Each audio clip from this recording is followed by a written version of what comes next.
Welcome to our parent presentation, The Power of Play, Instructional Activities to Support Your Child with Play. To begin, here are today's learning invitations. The first invitation is play. We'll discover what it is and what the benefits of play are. The second invitation is activities, specifically educational activities for play. The third invitation is online resources.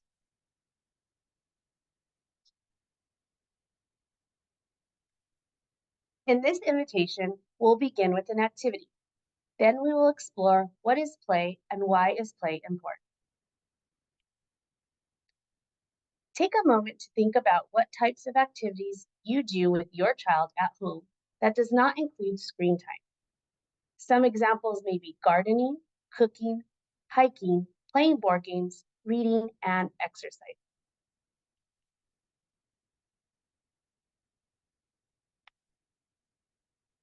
The following quote is from Jerome Singer, a research psychologist who wrote extensively about children's play and the effects of television. The activities that are the easiest, cheapest, and most fun to do, such as singing, playing games, reading, storytelling, and just talking and listening, are also the best for child development. This is also a good reminder that when it comes to play, the possibilities are endless. According to researchers Smith and Pellegrini, play is defined as an activity done for its own sake, characterized by means rather than ends, where the process is more important than any end point or goal. Play requires flexibility where objects are put in new combinations or roles are acted out in new ways, and there's positive affect where children often smile, laugh, and say they enjoy it. There are many reasons to play. It's important to foster the love of play because of the many benefits. There are social and academic advantages gained from play. Play encourages sharing, creates friendships, improves vocabulary, language development, and storytelling skills. It can relieve emotional tension and help conquer fears. It also develops skills such as critical thinking, communication, problem solving, and collaboration, as well as encourages creativity and imagination. It is important for our children to engage in play as it can help to improve one's ability to understand the world around them. Play helps children learn to appropriately express and regulate emotions and understand the emotions of others. In this invitation, we will present activities designed to maximize the educational benefits of play. Before we start playtime, let's make sure your children understand the activities and can use their skills effectively. Think about your child's individual needs and abilities in these activities, including their physical and cognitive capabilities. Start by giving your child some time to explore the materials related to the upcoming activity. This creates a comfortable and secure environment for them before they play. For instance, if they'll be playing with a jump rope, let them touch and get acquainted with it. If the activity involves coloring, encourage them to flip through the coloring book pages and take a look at the crayons they'll use. When children become familiar with the materials in advance, they'll be more motivated to participate. Additionally, pay special attention to how you can support their fine and gross motor skill development. You want to make sure you are setting them up for success. So let's kick things off by sharing a quote from Ben Mardle, who is a researcher at Harvard's Graduate School of Education. He's also the project director of the Pedagogy of Play, a collaboration with the LEGO Foundation and the International School of Billund in Denmark. My take is that any activity can be play or not play. The secret sauce is playfulness, that ability to see a situation and be curious about it. Realize it can be enjoyable and take agency over it. It's like a spoonful of sugar in Mary Poppins. Even learning can be fun if you have the right mindset. The idea here is that any task or activity can be turned into play if you approach it with a playful attitude. It's all about being curious, finding joy in what you're doing, and taking charge of the situation. With that mindset, anything can become play, even chores and cleaning up tasks.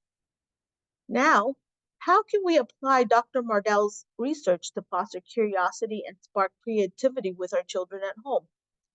Well, one way is through improvisational games. These games help us create a positive vibe, inject some playful energy, and they're fantastic for building friendships and forming respectable bonds through play.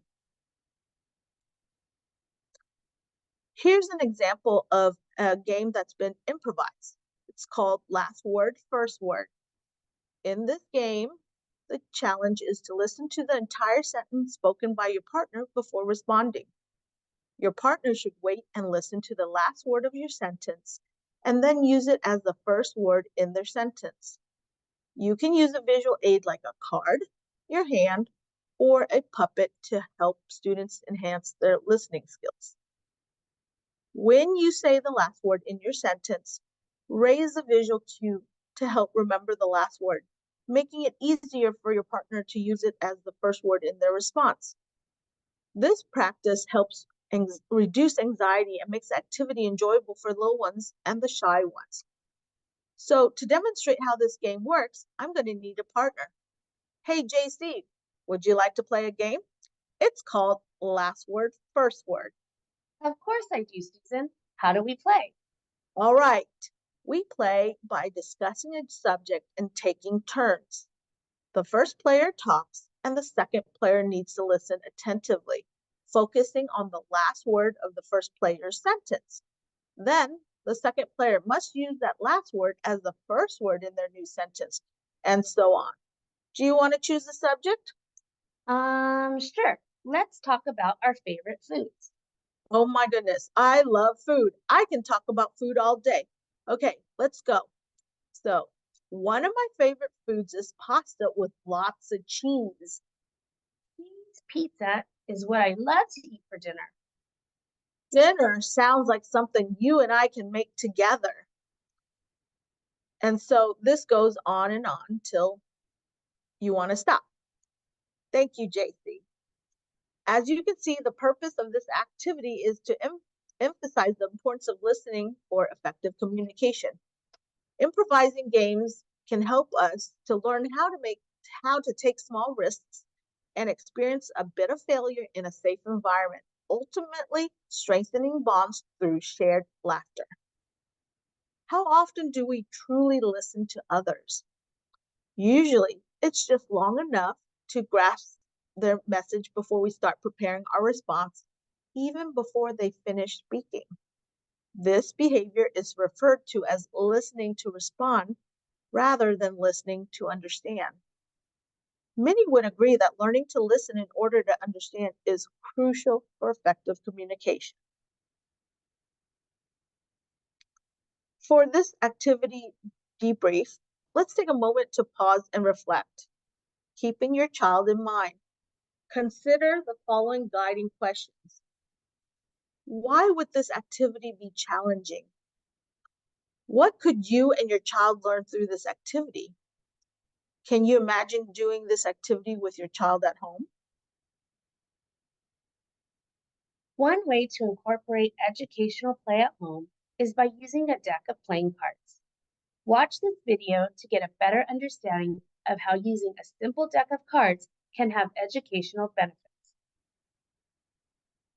Parents, it may be time to dust off that pack of playing cards in your utility drawer. Social scientists say the decline of the family card game means some significant benefits are being lost. Here with the story is WSJ's work family columnist, Sue Schellenbarger. Sue, thanks so much for joining us. Thank you, Tanya. So, Sue, what are some of the benefits children get out of these family card games? Well, of course, there's basic math, from comparing and counting cards, memory skills, taking turns, following rules. Kids build confidence if they can beat mom and dad on the same level playing field with the same rules. And of course, winning and losing gracefully is a big one. Yeah, that's really something my 8-year-old could work on, so we can play a lot more card games. But if you would, give us some examples of card games that work well for families with a range of ages. We are stuck in an Uno rut, and while I do love the game, I think it's time to branch out. I took a look at games that you can play with a traditional deck. And of course, there's Old Maid and War for the little kids. Several families I spoke with brought their kids into card playing with those games. Moving on up, there's Rummy and trick-taking games like Euchre. And of course, poker, Texas Hold'em for older kids, playing usually with candy and not cash. Very popular. They start that gambling soon. Now, Sue, can the rules for these games be found online these days? Because they all sound familiar, but we could all probably use some brushing up. It's true. U.S. Playing Cards, the company that makes almost all the major brands, Bicycle, Chem, posts the rules for games on the bicycle.com site. A site called grandparents.com has really good summaries, I found, of the rules. So it's pretty easy to figure out how to play by looking online. Okay, that's very good to know. Now, Sue, what do experts say about letting your kids win occasionally or not playing your hardest when they're younger? Is that a no-no or is that okay? Well, I think when you're bringing kids into card play, it's not a bad thing to encourage them a bit by making sure that they have an occasional win. But as kids get older, one of the benefits of playing cards is for them to learn to take their shots and to lose at the table on an equal footing with their elders. And teens I spoke with who were still playing with their families said they really appreciated that, so that when they actually beat grandpa or mom or dad, they really were proud. And it taught them social skills, they said, to take to school, to take teasing a little more resiliently, and to learn to tease other people too in a graceful way. Absolutely. We did a lot of card playing on a recent ski trip, and I'm a convert, Sue, so thank you for the story. Thank you, Tanya. As you saw in the video, there are many educational benefits to be gained from playing cards. Here is a sorting activity that children of various ages and abilities can try at home called Aces, Faces, Odds, and Evens. They are asked to sort cards in various ways, by color, numbers, suits. For a challenge, you can use a timer to see how many cards you can correctly sort in 1 minute. This card sorting activity is not only educational, but fun for the whole family. Some benefits of sorting activities include increasing number sense, learning organizational skills such as categorizing and sequencing, developing fine motor skills and dexterity by holding and shuffling cards, practicing turn-taking, communication, problem-solving, and teamwork, improving decision-making and memory skills, and encouraging thinking that is both strategic and quick decision-making skills. Another great example of a card game that involves 2 players is Speed. Watch this video on how to play. Speed is a fast, fun card game that is played with 2 players. The goal of the game is to get rid of all of your cards before your opponent. To play, first place 2 piles of 5 cards, each in the center of the playing arena, with 2 piles of 1 card each in between them. Then, deal 20 cards each to you and your opponent. Pick up the top 5 cards in your pile. When you're ready, you and your opponent should count to 3. Then each flip one of the single cards in the middle. Now, race against your opponent by playing the cards in your hand on the face-up cards in the middle as fast as you can. In order to play a card on another card, the card you're playing must be 1 number higher or 1 number lower. The suit of the card doesn't matter. Once you play a card in the middle, draw a new card from your pile. Make sure you don't have more than 5 cards in your hand at one time. If both you and your opponent are unable to play a card, you should each flip over one of the face-down cards in the middle at the same time. Then, continue racing against each other. Once you've played all of the cards in your hand and pile before your opponent, shout Speed to win the game. Once you and your older kids get familiar how to play, You can YouTube variations of this game and challenge yourself. Again, the possibilities are endless. Coloring books are another fun way to implement educational play at home. Coloring books are easily accessible as they can be purchased online at Target, the 99-cent store, or Dollar Tree. You can even print off coloring pages from the internet for free. Coloring books can be themed with your child's interest in mind. They can be character-based, including unicorns or superheroes, or geared more towards learning, including alphabet books or coloring by number. Whichever type of coloring book you choose to provide for your child, they all have benefits. The actions, motions, and precise grip involved in coloring aids in the development and improvement of fine motor skills. They stimulate creativity and help develop an appreciation for visual differences. Coloring books improve focus and hand-eye coordination. The act of holding crayons, choosing colors, implementing the color in the ideal spot, and even sharpening crayons can help with cultivating strong hand-eye coordination. Coloring isn't just for little ones. There are options for older students and even for ourselves as adults. There are themed coloring books geared for older children, such as anime. Even providing a blank notebook for children to doodle is beneficial. Moving from the coloring activity, we have a video to demonstrate how to use story cubes for elementary children. Many of the historical figures we meet on Xavier Riddle and the Secret Museum were storytellers themselves. Spark your child's imagination by making and playing with this storytelling game. Go to pbskidsforparents.org and print out the 3 Story Cube printables. You're going to be making story cubes for characters, settings, and objects. Have your child draw themselves on the blank character cubes so they can put themselves in their story.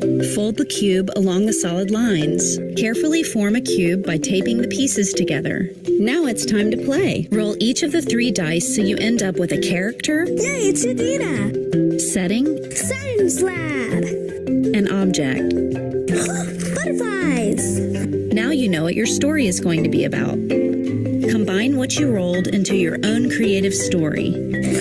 One day, Yadina went to the science lab, and then she saw all the beautiful butterflies. She thought she just wanted this look at one up close, so she opened up the cage.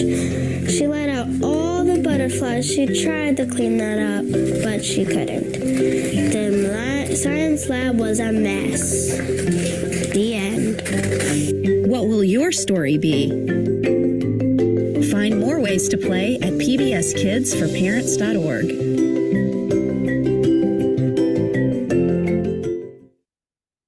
In this slide, we'll explore how to adapt story cubes for older children, likely in secondary grades. You have the option of using a cube built from the template provided on the slide or purchasing actual cubes. If your child enjoys drawing and being creative, it's ideal to utilize a blank template. With this choice, your child can decide whether to write or draw on the sides, allowing them to craft their own unique narratives. For example, one side of the cube could represent characters, another the settings, and yet another the plot. The photograph displayed on the slide illustrates how a child created a comic story using tangible cubes. Each square on these cubes advances a storyline. In the next slide, you will discover the specific name for these tangible cubes. Whether you opt to purchase these cubes or have your child create them, the possibilities for creativity are limitless. Rory Story Cubes is a pocket-sized creative story generator, providing hours of imaginative play for all ages. With Rory Story Cubes, anyone can become a great storyteller, and there are no wrong answers. Each side of the Rory Cube has an image. Simply roll the cubes and let the picture spark your imagination. We now move to our third invitation, which is online resources. We've compiled a list of websites where you can explore various play options with your children. For younger children, the PBS website offers a wide range of engaging activities and games. Pinterest is another fantastic platform where you can discover games and activities suitable for children of all ages, as well as ideas for adults. Additionally, we recommend checking out resources like National Geographic for Kids, PBS for Parents, and Time Magazine for Kids. Feel free to explore these websites to discover exciting playtime ideas and educational activities for your family. This marks the end of our presentation. Thank you so much for joining us. Now, it's time to go and play with your children.